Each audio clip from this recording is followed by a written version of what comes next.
Bonjour, aujourd'hui nous continuons sur le courage et nous allons voir chez nos proches ce que l'on trouve courageux chez eux. Pourquoi se poser cette question? Eh bien parce que ce que l'on trouve courageux de la part des autres nous apprend beaucoup de choses sur nous et nous permet également d'avoir des exemples de postures, d'état d'esprit qui sont nécessaires ou en tout cas qui marchent pour quelqu'un pour aller au-delà, pour être courageux. Alors qu'est-ce que ça nous apprend sur nous? Ça nous montre généralement des situations qui nous paraissent être difficiles, voire insurmontables pour nous, parce qu'elles correspondent en fait à nos limites, à la limite de notre zone de confort. Du coup, voir quelqu'un sortir de ce que l'on juge être la zone de confort, et que généralement on a tendance à projeter sur les autres, et ben ça nous donne le sentiment qu'ils sont courageux, parce que justement ils vont au-delà de notre propre limite.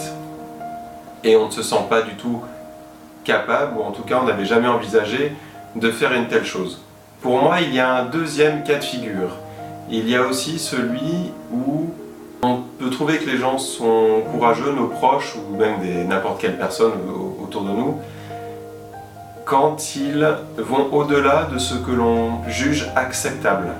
C'est-à-dire quand on a conscience de limites ou d'un cadre, ou qu'on est pris comme chacun dans un cadre de règles, d'usages, de coutumes, etc.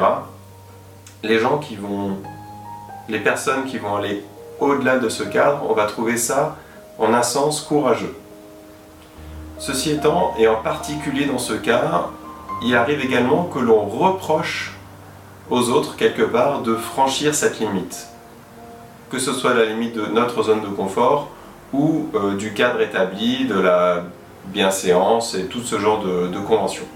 Pourquoi? Eh bien parce que ça nous dérange, parce qu'ils s'autorisent à aller au-delà du cadre, alors que nous, en nous conformant à cet ensemble de règles, ça nous fait tomber dans une espèce de manichéisme qui revient à dire que lorsqu'on reste dans le cadre conventionnel, c'est bien, et lorsqu'on en sort, ça ne l'est pas.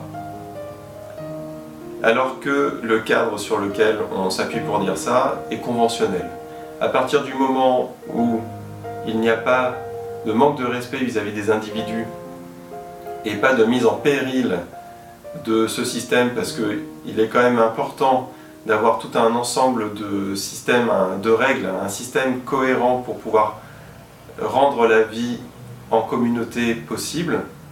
Lorsqu'il n'y a pas cette mise en péril, finalement, on reproche aux autres le fait d'oser sortir du cadre établi, des conventions, etc. Du coup, la question aujourd'hui est justement d'aller voir, observer chez nos proches dans quelle situation nous les trouvons courageux et si nous leur reprochons ou si nous, quelque part, les admirons pour avoir fait preuve de ce courage. Voilà pour aujourd'hui. J'espère que la vidéo vous a plu. Si c'est le cas ou non, dites-le moi que je sache comment améliorer ou comment poursuivre dans une certaine direction.